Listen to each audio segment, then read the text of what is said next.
ओम नमः शिवाय। हर हर महादेव। बोली गौरी पुत्र गणेश की जय। माता गौरी की जय। आज मंगलवार का बहुत पवित्र वार है, जो कि सोमवार के बाद पड़ने वाला है। सोमवार का व्रत की कथा सुनने से और मंगला गौरी अर्थात मंगला गौरी के व्रत को करने से मनुष्य को उसके जीवन में धन धान्य सुख वैभव की प्राप्ति होती है। जिस प्रकार माता पार्वती ने भगवान शंकर को प्राप्त करने के लिए बहुत कठिन साधना और तपस्या की, वही मंगला गौरी की कथा को हम आपको बड़ी ही श्रद्धा पूर्वक सुनाने का प्रयास करेंगे। इस कथा को मनुष्य यदि माताएं अपने पति की लंबी आयु साथ साथ संतान की प्राप्ति के लिए ऐसी कामना करती हैं और इस व्रत की कथा को श्रवण करती हैं और व्रत भी धारण करती हैं, तो चलिए मंगला गौरी व्रत की कथा। हम एक समय की बात है, एक शहर में धर्मपाल नाम का एक व्यापारी अपना व्यापार बड़ी ही कुशलता पूर्वक करता था। उसकी पत्नी काफ़ी अत्यधिक सुंदर थी और उसके पास बहुत अत्यधिक मात्रा में संपत्ति थी।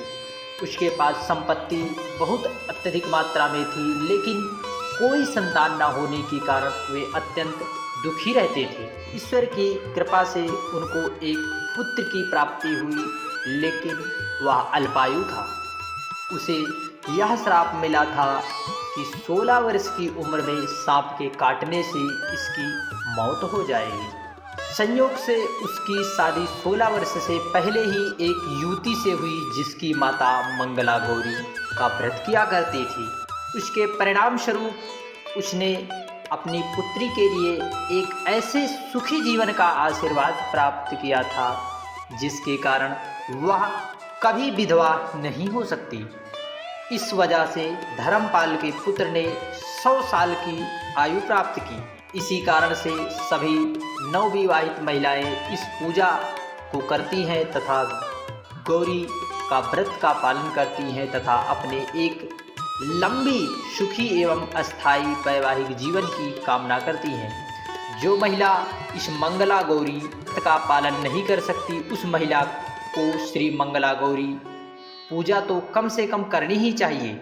इस कथा को सुनने के पश्चात विवाहित महिला सास एवं ननद को 16 लड्डू देती हैं। इसके उपरांत वे यही प्रसाद भी ग्रहण कर लेती हैं। इस विधि को पूरा करने के बाद व्रती 16 बाती वाले दीपक से देवी की आरती करती है।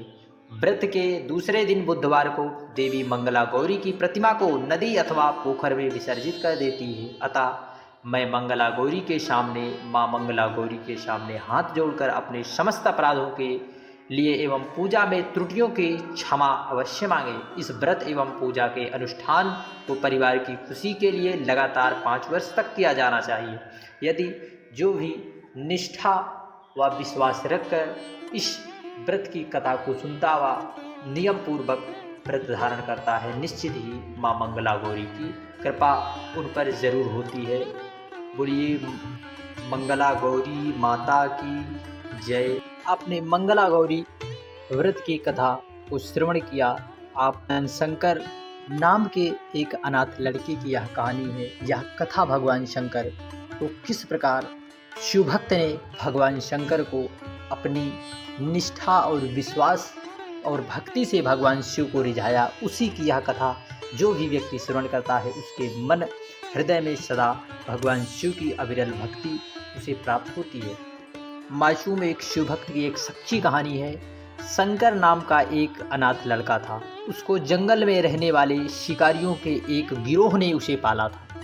उसके पास कोई शिक्षा दीक्षा नहीं थी। वह केवल एक चीज़ जानता था, अर्थात अपना पेट भरना। सिर्फ और सिर्फ वह पेट भरना जानता था कि किस प्रकार से हमारा पेट भर जाएगा, अर्थात जीवित रहना। शिकार करना, उसको मारना, तब जंगल में फलों को खाना और नदी के पानी को पीकर अपने जीवन को जीवित रखता था। एक दिन वह अपना रास्ता भटक गया। उसने देखा कि कुछ लोग नदी के किनारे पर बने एक पत्थर की आकृति के और जोर जोर से चिल्ला रहे हैं। कुछ लोग उस पर फूल फल और नारियल नैवेद्य आदि मिष्ठान समर्पित कर देते थे। शायद उसने सोचा यह कोई मकान होगा जिसमें लोग रहते होंगे, पर यह एक प्राचीन मंदिर था।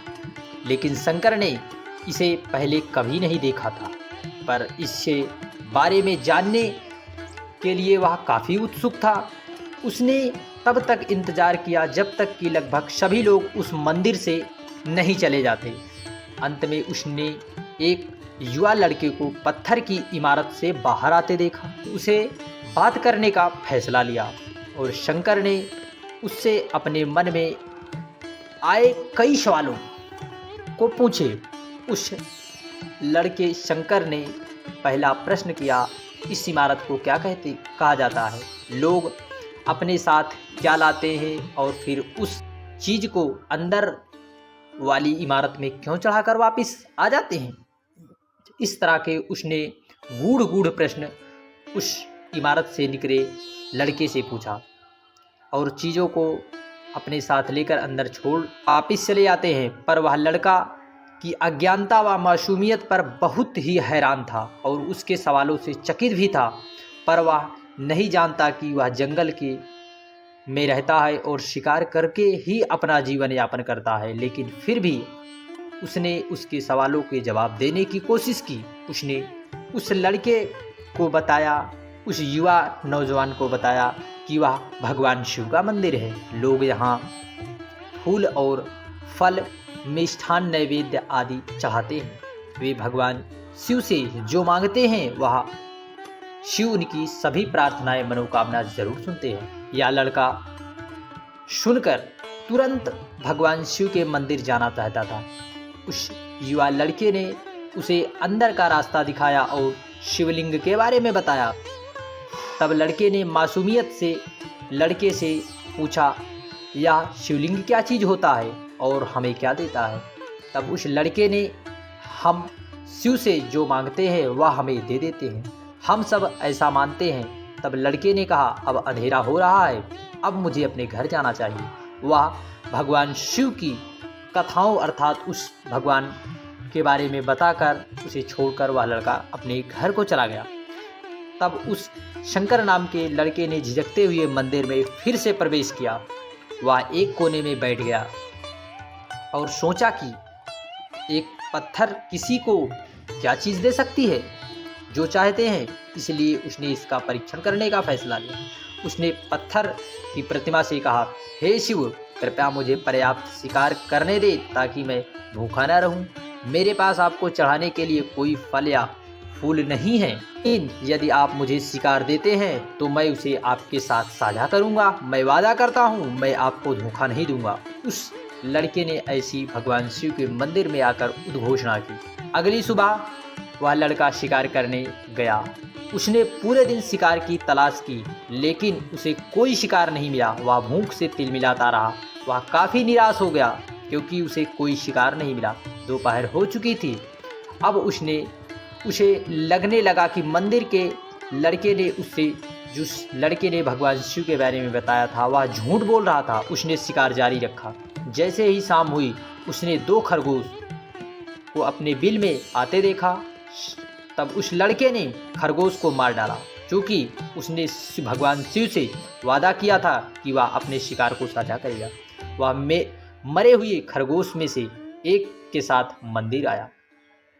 देर हो चुकी थी और मंदिर सुनसान था।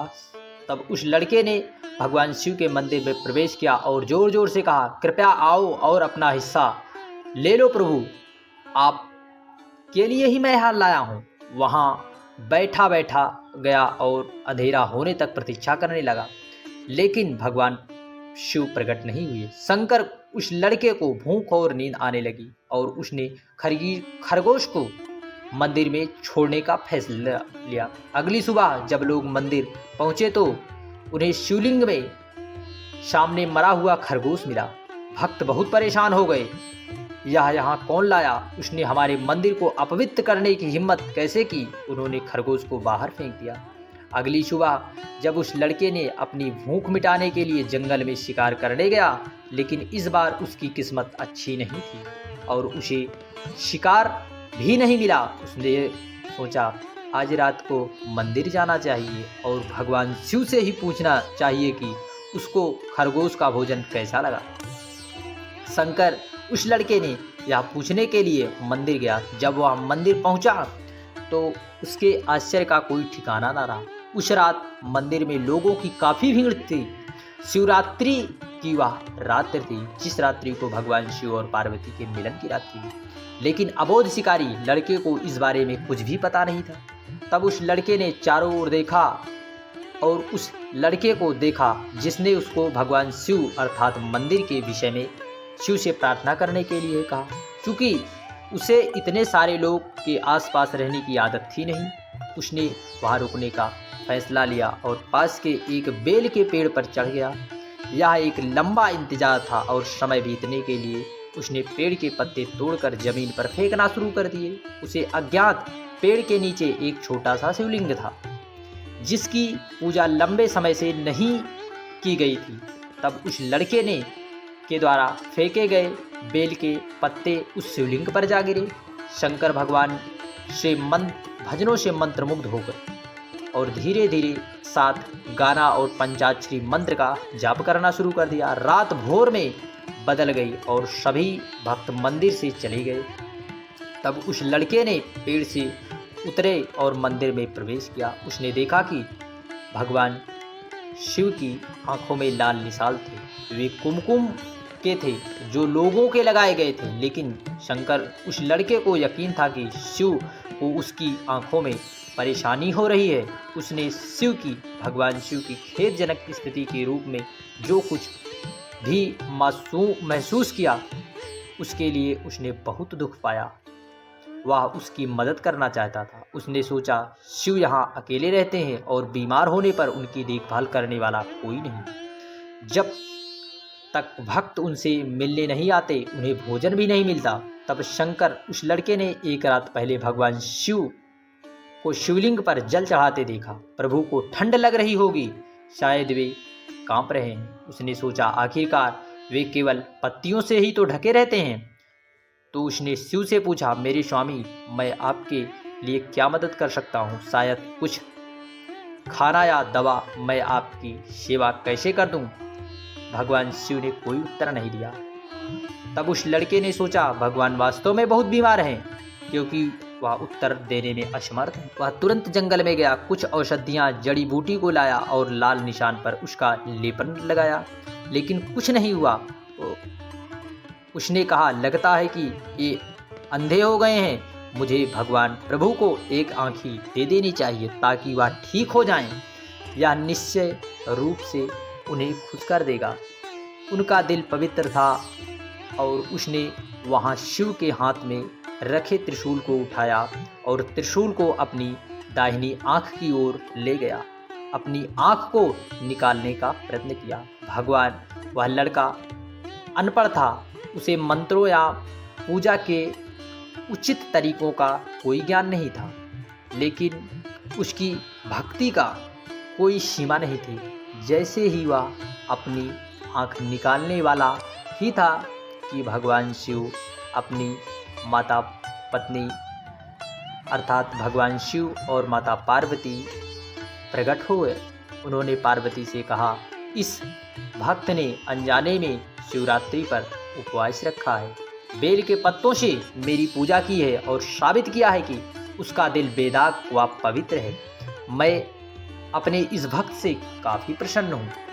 इसलिए हमें शिवरात्रि, कोई भी शिवरात्रि हो, शिवरात्रि का व्रत ज़रूर हमें रखना चाहिए, क्योंकि भगवान शिव के इस भक्त की यह कथा यह हमें दर्शाती है कि भगवान शिव की पूजा बेलपत्र को समर्पित करके विश्वास रखकर, यदि कोई छल छिद्र ना हो तब भी पूजा की जाती है।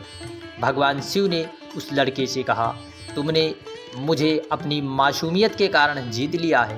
प्रभु ने मुस्कुराते हुए कहा, लोग मुझसे हर समय झूठे वादे करते रहते हैं और कुछ ना कुछ मुझसे मांगते रहते हैं, पर जैसे ही उन्हें मुझसे मांगी चीज़ मिल जाती है वे मुझे भूल जाते हैं। दूसरी ओर तुमने मेरे साथ एक सच्चे इंसान की तरह व्यवहार किया है और यह वास्तव में बहुत ही दुर्लभ है।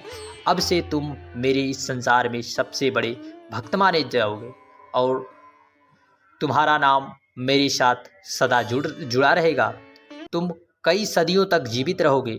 इस बात को कहकर भगवान शिव और माता पार्वती अंतर्ध्यान हो गए। तभी लोग शिव के साथ शंकर भी लगाने लगे। आपको यह कथा कैसी लगी कमेंट में ज़रूर बताएं। बोलिए शंकर भगवान की जय, माता गौरी की जय, गौरी पुत्र गणेश की जय, भगवान कार्तिकेय की जय। श्री शिवाय नमस्तुभ्यं।